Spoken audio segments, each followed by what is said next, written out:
چلنا ہے اور اس کا معیاری طریقہ کیا ہے اور کس کس طریقے سے اس کو چلایا جائے تو یہ کرامت ثابت ہوگی۔ یہ جو بلند و بالا آسمان ہے، اس پہ شمس و قمر کا نظام ہے، اور یہ بچھی ہوئی زمین، اس پہ بہتے ہوئے دریا، جھومتے ہوئے سمندر، اور پھر ان میں رہتے ہوئے جانور، لہراتے ہوئے جنگلات، اور یہ سانس لیتے ہم انسان، یہ جو سارا نظام ہستی ہے، اس کی بھی تخلیق ایک بہت بڑی ذات نے کی ہے، اور وہ ذات سب سے بہتر جانتی ہے کہ یہ کائنات کب تک چلے گی اور کیسے چلے گی، اور اس کی حقیقت کیا ہے۔ اس ذات کے ہاں اس کی حقیقت وَمَا الْحَيَاةُ الدُّنْيَا إِلَّا مَتَاعُ الْغُرُورِ، دنیا سوائے دھوکے کے سامان کے کچھ نہیں ہے۔ یہ پانی کا بلبلہ ہے جو دھوپ کی تپش برداشت نہیں کرتے ہوئے یہ پھٹ جاتا ہے۔ یہ شبنم کے قطرات کی طرح ہے جو دھوپ پڑتے ہی زمین کے اندر جذب ہو جاتی ہے اور کچھ بکھر جاتی ہے۔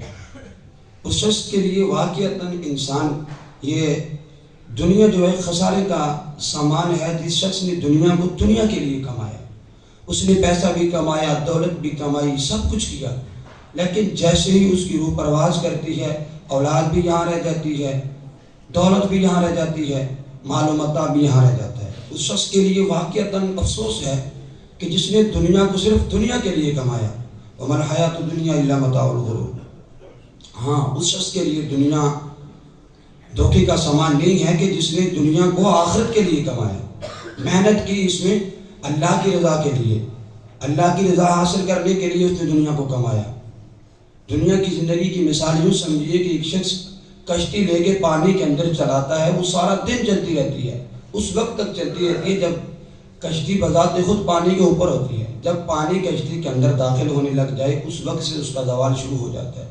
ایسے ہی جب انسان دنیا کے اندر اس قدر مگن ہو جائے کہ اسے اللہ بھول جائے، رسول اللہ بھول جائیں، دین بھول جائے، اپنا مقصد بھول جائے، تب سے انسان کا زوال شروع ہو جاتا ہے۔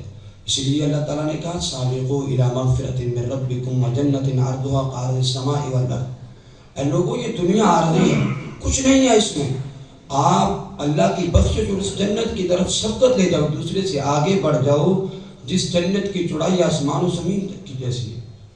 یعنی ایک وسیع رقبہ ہے، وسیع جگہ ہے، اس کے لیے آپ کوشش کرو۔ یہ دنیا تو کچھ نہیں ہے، یہ اس کے لیے ہے۔ یہاں ہم جتنی کوشش کر لیں لیکن ہمیشہ نہیں رہ سکتے، یہ زندگی ہمیشہ کی نہیں ہے، ایک نہ ایک دن ہم نے اسے چھوڑ کے چلے جانا ہے۔ یہ ساری دنیا کا نظام، یہ جو کچھ ہمارے پاس ہے، مال و دولت ہے، پیسہ ہے، گاڑیاں ہیں، بینک بیلنس ہے، سب کچھ ہے، یہ سارا میری اور آپ کی سانسوں کے ساتھ چل رہا ہے۔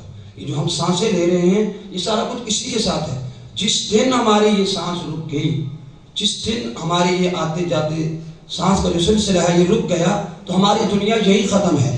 ہمارے موبائل بچوں نے لے لینے ہیں، لیپ ٹاپ بیٹیوں نے لے لینے ہیں، جو کپڑے ہیں یہ غریبوں میں تقسیم ہو جانے ہیں، جنازہ نکلنے کی دیر ہے، آدھے پونے گھنٹے بعد ہمارے گھر میں کھانا شروع ہو جائے گا، ہفتے بعد 2 ہفتے بعد لوگ ہمیں بھول جائیں گے۔ ایک وقت آئے گا جس قبر میں ہم دفن ہیں، ہمارے آنے والی نسلوں کو قبر تک بھول جائے گی۔